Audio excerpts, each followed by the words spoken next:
In 2008, Tesla had only 3 days before running out of money. Elon Musk was down to his last $40 million after putting everything he had into two failing companies, Tesla and SpaceX. The economy was crashing. No one wanted to invest. And big car companies were laughing at Tesla. Car company bosses said electric cars would never work. Money experts said Tesla would be dead in months. Even Elon's best friends told him to give up and save himself. But he didn't give up. Today, Tesla is worth over $800 billion and changed the entire car industry. Electric cars are now cool. This is the story of how one man risked everything, all his money, his reputation, everything, on a company everyone said would fail. Here's something most people don't know. Elon Musk didn't start Tesla. In 2003, two guys named Martin Eberhard and Mark Tarpenning started Tesla Motors. They wanted to prove that electric cars didn't have to be ugly and boring. They wanted to make electric cars that were cool, fast, and fun to drive. But they had one big problem: no money. That's where Elon Musk came in. He had just sold PayPal to eBay for $1.5 billion and had a lot of cash. In 2004, Elon put $6.5 million of his own money into Tesla. He became the chairman and the biggest owner. Why did he do it? Elon was worried about two big problems: climate change and our addiction to oil and gas. He saw that cars created tons of pollution, and nobody was really fixing it. Every electric car out there was slow, ugly, and couldn't go very far. Elon's plan was backwards from what everyone else would do. First, make an expensive sports car for rich people. Use that money to make a cheaper car. Then use that money to make a car everyone can afford. Every business expert said this was the wrong way to do it. But Elon knew something. To change the whole car industry, you had to make people want electric cars first. Electric cars had to be cool. In 2006, Tesla showed off the Roadster. This wasn't some boring electric car. Here's what made it special. Went from 0 to 60 miles per hour in under 4 seconds. Could drive over 250 miles on one charge. Looked like a super cool sports car. Cost $109,000. The car world was shocked.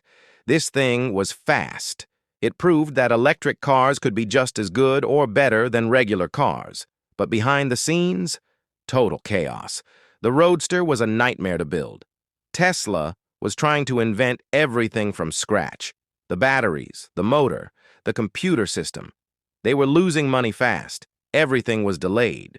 Costs kept going up and up.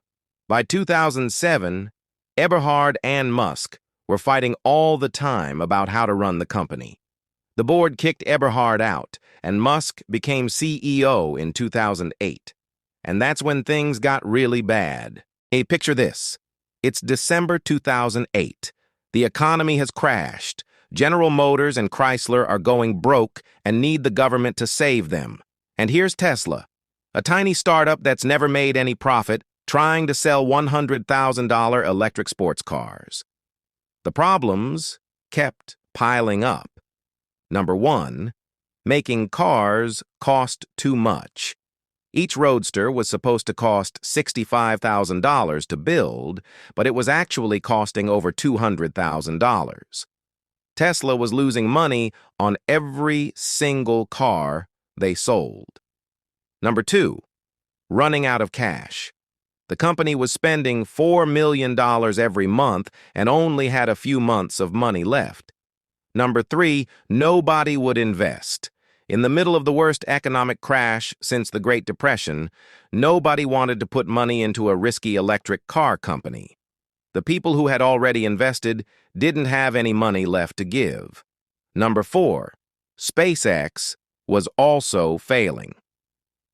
At the same time, Elon's other company, SpaceX, had just had 3 rockets blow up. He was dealing with 2 disasters at once. Elon had a choice. He could keep some money and save himself or bet everything on his companies. He bet everything. Elon took his last $40 million, literally everything he had left, and split it between Tesla and SpaceX. On Christmas Eve 2008, Tesla got just enough money to survive. They closed the deal just hours before the company would have died. If that deal hadn't worked out, Tesla would have been done that day. Here's the crazy part. Elon didn't have a backup plan. He didn't have money hidden away somewhere.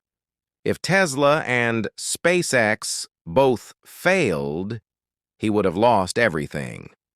Most rich people would never take a risk like that. But he did. After barely surviving 2008, Tesla had to prove itself. The Roadster was cool, but it was just a fancy toy for rich people. To really change the world, Tesla needed a car that could compete with BMW, Mercedes, and Audi. In 2012, Tesla launched the Model S. This is when Tesla went from a struggling startup to a game changer. How far it goes. Over 300 miles on one charge. More than enough for everyday driving. How fast it is. 0 to 60 miles per hour in 4.2 seconds. Faster than most sports cars. The technology. A huge 17-inch touchscreen that controls everything. Updates over Wi-Fi like your phone. Autopilot features. Safety. It became the safest car ever tested by crash test experts. But here's what really mattered. It was better than gas cars in almost every way. Super fast acceleration, no oil changes, cheaper to run, smooth and quiet, free charging at Tesla stations all over the country. The Model S won Car of the Year in 2013. Consumer Reports said it was the best car they'd ever tested and gave it a score of 99 out of 100. Suddenly, everything changed. Tesla wasn't just surviving, it was winning. But Elon still had tons of doubters. Car dealers fought against Tesla's way of selling cars directly to customers. Big car companies said Tesla's success wouldn't last. Wall Street investors bet billions that Tesla's stock would crash. Critics said Tesla would never make money. The Model S proved Tesla could build an amazing car, but it cost $70,000 or more. To really change the world, Tesla needed a car that normal people could afford. That's where the Model 3 came in, a $35,000 electric car for everyone. When Tesla announced it in 2016, over 400,000 people put down $1,000 deposits in just the first month. People wanted this car badly, but could Tesla actually make them? 2017 to 2018 was hell.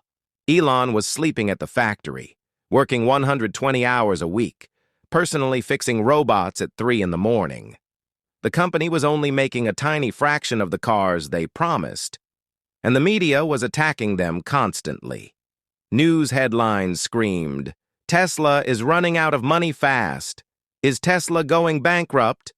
Elon Musk's nightmare gets worse." Elon later said this was the hardest time of his entire career, even worse than 2008. The stress was crushing him. He barely slept, lived at the factory, and dealt with people attacking him every single day. But slowly, painfully, Tesla figured it out. They hit 5,000 Model 3s per week by mid-2018. By 2020, Tesla was finally making a profit. The stock price shot up like crazy. So, how did Tesla win when everyone, and I mean everyone, said it would fail? 3 simple reasons. Number 1, they made everything themselves. Most car companies buy parts from other companies. Tesla built almost everything in-house. Batteries, software, computer chips, even the seats. This let them move faster and control quality better than old car companies. Number 2, Elon's crazy risk-taking. He literally bet everything he had, multiple times. Most CEOs play it safe. Elon went all in, even if it meant losing everything. Number 3, starting from scratch. Instead of asking, how do other companies build cars? Elon asked, what's the best way to build an electric car if we start from zero? This let them do things totally differently and better. Today, Tesla has forced every major car company to go electric. GM, Ford, Volkswagen, Mercedes, they're all scrambling to catch up. Elon didn't just build a company, he changed the entire car industry. In 2008, people laughed at Tesla. Today, they're all copying it. The big lesson? When everyone says something is impossible, that's sometimes when the biggest opportunities show up. Elon Musk bet everything on that idea, and it changed the world.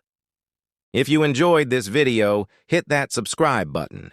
In next video, we're covering how Steve Jobs saved Apple from going broke in 1997. You won't want to miss it.